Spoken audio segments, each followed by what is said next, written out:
Well, Kyle, we have a new big three in Los Angeles, following in the legacy of great big threes in Los Angeles. You know, Steve Nash, Dwight Howard, and Kobe, of course. The Los Angeles Clippers rising from the basement to bring out John Wall to join a trio of Paul George and Kawhi Leonard. Sixers fan Steve Ballmer, all very excited about this news. Does this make them a top contender already in the Western Conference? This move specifically doesn't have the impact, but I do believe the Clippers are, if not the best team in the Western Conference, one of the two best teams in the Western Conference. Well, where does this trio rank then? It's a good question. I guess John Wall is the third star, but I haven't seen John Wall play basketball in a long time. 40 games over the course of the last 3 years. This is, of course, when he was coming off his Achilles injury. His career scoring average is 19 points a game with 9 assists. His shooting percentages for his career, he is a 32% three-point shooter. Decent off the catch and shoot. His last couple years, his three-point percentage was 31, 30. Pretty consistent. He was 38%, close to 38% in 2017. So John Wall still is a very talented player. You have to question, when a guy hasn't been on the court for this long, is the game passing him? You know, is the game going to be too fast when he comes out? I'm sure there's going to be an adjustment period, but it's not just John Wall either. Kawhi Leonard also has to get used to that adjustment period. We haven't seen Kawhi Leonard play basketball in a very long time. So these guys, they're going to have to figure out some things. And that kind of worries me when I think about the Clippers, because team continuity, I think, is a big thing in the NBA. I think it does help a team really whenever they want to become a true title contender. And I'm sure Kawhi coming off injury that's kept him out, he's probably going to be a on again, off again player. You know, he's not going to play back-to-backs, maybe extended road trips. He gets a day off. John Wall, again, with how many games he's taken off over the last couple of years, I'm sure he's going to get some absences. And Paul George hasn't been a model of health either. Shoulder injuries, COVID, you name it. You name it. Paul George has been off the court for a number of reasons too. So this trio, they could be either the most talented on the court, or they could be the most talented in the locker room or on the training table. In terms of their rank amongst trios against the Lakers, because, you know, that's going to be the comparison that a lot of people make. We saw that trio between Russell Westbrook, Anthony Davis, and LeBron James didn't quite mesh together. And that could also be because Anthony Davis was shooting 18% from 3-point range. Russell Westbrook led the league in turnovers. And LeBron James was, well, I can't complain about LeBron. He was fantastic, put up almost 30 points per game. So LeBron is carrying that trio. You talk about other trios in the league. I mean, Boston, you know, you do have Jaylen Brown, you do have Jason Tatum. You hope they make another year of development. You hope Marcus Smart turns into a more true point guard and doesn't start hucking up threes like he did in the playoffs or in the NBA Finals. The Warriors are probably the most talented trio right now today, because you still have those 3 Hall of Famers between Steph, Klay, and Draymond. Different strokes for different folks, as obviously Draymond is a non-factor in offense, but is one of the greatest defensive players in the league, whereas Curry and Klay are 3-point machines. Curry still playing at a high level. Klay still had to work off some of the rust. Like, Klay wasn't perfect, especially during the playoff run. And there was times where you were looking at Klay as a negative for the Warriors. But instantly you do think, if John Wall is John Wall, if Kawhi Leonard is Kawhi Leonard, they should be at least a top 3 trio in the league. Where they rank amongst the group, it's up for consideration. I think it's just like, how highly do you value Kawhi Leonard? And there's been a lot of debate over that over the last few years. Like, where do you value Kawhi Leonard amongst the elite stars in the league? Well, as someone who's currently wearing his Kawhi Leonard Jolly Ranchers t-shirt, I don't know how impartial or how not I shall be upon the Kawhi Leonard analysis. But from the John Wall standpoint, like, I just have no idea what kind of player John Wall is going to be. And he obviously makes the Clippers better. Their alternative was Reggie Jackson. And John Wall is also a healthy John Wall. We should point that out. John Wall was ready to play last season. The Rockets just decided that they weren't going to put him on the floor as they tried to well, they ended up succeeding in having the worst record in the NBA last year. So I think that part of it also plays into it, that he is healthy. He's going to start at point guard. It'll be interesting to see. Also, Robert Williams is the third best player on the Celtics. Bold take. I'll throw that out there. And I'm not going to complain. If Robert Williams turns into the third best player of the Celtics, I will certainly be happy with it. But for now, I'll still give Marcus the edge as the defensive player of the year last year. The Clippers should at least be, well, they're obviously a playoff team. I'll say that they're a playoff team. And then when we look at them versus the other top teams in the Western Conference, I think the Memphis Grizzlies are going to take another step. I think they are going to be one of those teams that is going to be a top 3 seed in the Western Conference. Where they fall between 1 and 3, I don't know quite yet.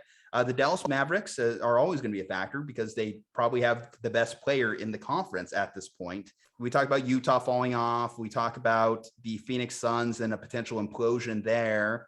The Warriors, of course, the Warriors are our NBA champion, and I don't expect them to take a dramatic step back. Obviously, they got to figure out some things with Andrew Wiggins, and if Andrew Wiggins continues to develop, maybe he moves into their top 3 players as well. Jordan Poole takes another year of development. Then suddenly you talk about this Warriors team, and it's like, God damn, how deep are they? So I have them behind the Warriors today. You didn't even mention a team that I have in the top 3, the Denver Nuggets. Well, the Denver Nuggets. Well, I think the Nuggets have as many questions as the Clippers, especially in terms of health. Because Jamal Murray, what type of player are we getting back here? Michael Porter Jr., is that back going to be okay? Because that back has been plaguing you ever since the draft. If those 2 players are healthy, then like the Clippers, we're talking about a team that will be a top 4 seed in the Western Conference. But I don't know that. And I don't know that with the Clippers. So right now here today, again, I have the Warriors above them. I have the Grizzlies above them. And we'll see how this DeAndre Ayton stuff shakes out for the Phoenix Suns. I might have the Phoenix Suns ahead of them as well. Maybe the Lakers could get back into it. Maybe if, we assume Anthony Davis is fully healthy, but I'm not going to put them there quite yet. I think they're probably like my 5th team in the Western Conference because they've been a play-in team the last 2 years. So I can't look at the Lakers and just pencil them into the playoffs anymore. Let's say, for all intents and purposes, because what's interesting about the Clippers, and it's the same thing I say about the Nuggets, that Norman Powell is now the 4th best player on the Clippers. 3 years ago, Norman Powell being the 4th best player on a team with Kawhi Leonard as the number 1 was good enough to win the championship. Now, did Kevin Durant get hurt? Yes, but point still stands. They won the championship, to each their own. 2 years ago, Kentavious Caldwell-Pope was the 3rd best player on a team that won the championship. Now, did the Clippers choke? Yes, whatever. The Lakers, 3rd best player on a champion team. Kentavious Caldwell-Pope is now the 4th or 5th best player on the Denver Nuggets with the 2-time reigning MVP actually getting a decent supporting cast, which the last time he had that, the Nuggets came within 2 games of making it to the NBA Finals. So those 2 teams both have questions. And then at the same time, they have 2 of the 4 best players in the Western Conference and a deep supporting Clippers, cast. Where do they rank for you? Either 2 or 3. Either okay, 2 so or you 3. do put them in instantly in the top 3. Okay. I think I was going to do that regardless of whether they get John Wall or not. And I think that has to do with the fact that Dallas is not going to significantly improve their roster. Memphis is not going to significantly improve their roster. And what you're adding back to those teams is, in the case of Denver, their number 2, number 3, and number 4 options. If you add in Aaron Gordon getting hurt for part of the year and Kentavious Caldwell-Pope replacing Will Barton. And for the Clippers, you bring back their number 1 option and add John Wall as an upgrade over Reggie Jackson. So I think adding those types of players will be enough to jump Memphis and Dallas, especially because both of those teams overachieved last season. So I would say that because I'm afraid of Golden State, I'll keep Golden State 1, but Jokic is the best player in the West, and Kawhi is one of the 4 best players in the West. So I think by virtue of those players coming back, well, Jokic isn't going anywhere. The Nuggets get everyone other than Jokic back. I think those 2 will be top 3 teams in the West. I guess my debate here, and I mentioned I have the Grizzlies as a top 3 team in the Western Conference, is I think that team is a lot deeper than you give them credit for, because we saw how they performed when John Morant was not on the court. They were still a 20-3 team when he was out. And I do think that if they can try and fix that, in the sense that to play that well when John Morant is on the court, then there's no stopping that team's potential, because John Morant has top 5 player in the league potential in him. And I think that's very valuable when you have an MVP. And you are assuming that Kawhi Leonard is going to come back and be a top 5 player again. And I don't think we could just easily make that assumption. Why is an interesting case? Because I do realize how good he is. Obviously, he was a defensive monster for Toronto in their way to winning an NBA championship. But in his last couple of years, we started to see him fall off defensively. He wasn't the claw anymore. At least that part of his game started to deteriorate. And that could be because of the injury, certainly coming off a more severe injury, coming off an ACL injury. Maybe he doesn't compete as hard on defense. And suddenly he's not a two-way player. Then, okay, we're relying on him as strictly an offensive asset. We're relying on him being a 24.8 per game scorer, which he was in his last full healthy season for them. Okay, we're assuming that that is going to be his baseline. Is he going to just shake off the rust and be ready to play come October? Certainly you hope that he would have that ability to do that during the playoffs. But I think we've disagreed in the past on this is, can you just flip a switch like that and be ready, playoff mode, right? LeBron James, playoff LeBron James, activate. I don't think all players necessarily can do that. And yes, Kawhi is a very cerebral guy, but that's also assuming that Paul George is playing his best. And that's also assuming that the role players continue to play at a high level as well. And yes, John Wall in his career, and I think this is probably going to be his best asset more than anything, that he doesn't turn the ball over at an extremely high rate. He has twice as many assists per game as he does turnovers. And I think that's very valuable when we're talking about just a point guard, because he's supposed to be just setting up these guys. And like I mentioned, his catch and shoot ability, I think is going to be the biggest thing that he brings towards this Clippers team. The fact that you can trust him for 3-point range. He isn't Russell Westbrook out there. He isn't Russell Westbrook. He actually can contribute from beyond the arc. And I think that that's floor spacing is going to help the Clippers be a more dynamic offense. But again, I guess in my mind, I'm not assuming that Kawhi is going to come back and just instantly be that guy anymore. He might still be a top 10 guy, and I will give him that much respect. But I do think the rest of the league has caught up to him, and I don't think that that's a dramatic thing to say. I think the guy like John Morant could even surpass him this year. I think Kawhi only has to be a top 10 guy or a top 12 guy for them to get the number 2 seed.